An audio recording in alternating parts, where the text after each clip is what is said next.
दर्शक बंधु अरविंद केजरीवाल समस्ते देश भितर कहतु विदेश में कहतु दिल्लीर पूर्वतन मुख्यमंत्री जे 10 वर्ष धरी दिल्ली को शासन करथिले, मद दुर्नीति मामला रे जेल जाइथिले एवं बीजेपी विरुद्ध रे सबुठ आगे संघर्ष करुवा जदि किए नेता थाए निर्भीक भाव मोदी की चैलेंज करुवा अरविंद केजरीवाल का कथा आमे समस्ते जानिचे।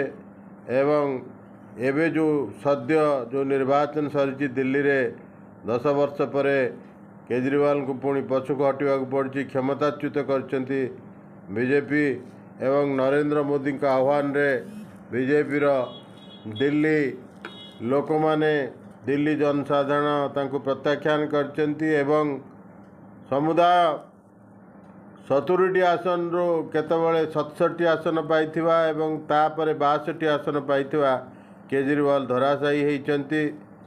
जदि इंटेलेक्चुअल मास को भितर कहा जाए तांको मध्य बहुत लोग समर्थन करती, किंतु राजनीति रे जीतिबा हारिबा यह कथा नुहे। केजरीवाल जो व्यक्तित्व अच्छी, जो नेतृत्व अच्छी एवं तांकर जो ग्रहणीयता अच्छी एवं दिल्ली रे से जो मागणा बिजुली, मागणा स्कूल, मागणा मोहल्ला क्लिनिक यह एक आंदोलन सृष्टि करिथिला, देश रे एक आलोड़न सृष्टि करिथिला।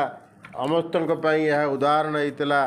आपण माने समस्त अल्प बहुत यह जानत। वर्तमान केजरीवाल निर्वाचन पूर्व जदि आपण देखिबे निजर ग्रहणीयता को प्रकाश करबा पई एवं लोकंक पाखरे से जो बदनाम होइचंती, लोकंक दरबार को जाइथिले एवं लोकंक दरबार रे से चेष्टा करथिले लोकंक द्वारा से केमती बेईमान आख्या पाइथबा एवं मद दुर्नीति रे जेल जाइथबा केजरीवाल केमती पुणी लोक माने तांको ग्रहण करिवे एवं ताको दरबार रे बेईमान तांकर ईमानदार रे परिणत हबो। सेदिपाई से निर्वाचन में लड़ुथिले, किंतु विडंबना से तादर हारी जाइचंती एवं हारिबा परे ना से कौनसी विधायक अछंती ना दिल्ली रे तांकर को नेतृत्व अच्छी। तेणु पूर्वतन मुख्यमंत्री हिसाब रे समस्ते गणना करुथिले जे तांको Z+ सिक्यूरीटी मिलिबो नाही एवं गृह मंत्रालय तांकर सबु सटीक आकलन करी तांको Z+ सुरक्षा देवा लगी निष्पत्ति नहींची एवं यह द्वारा केजरीवाल Z+ सुरक्षा पाइबे। यह एक खुशीर विषय।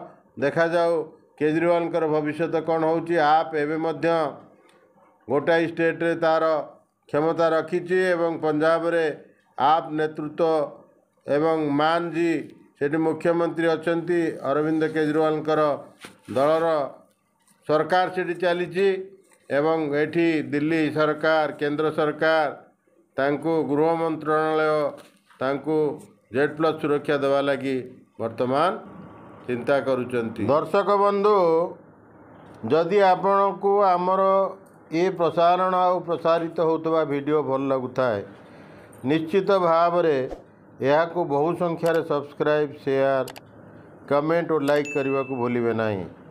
धन्यवाद।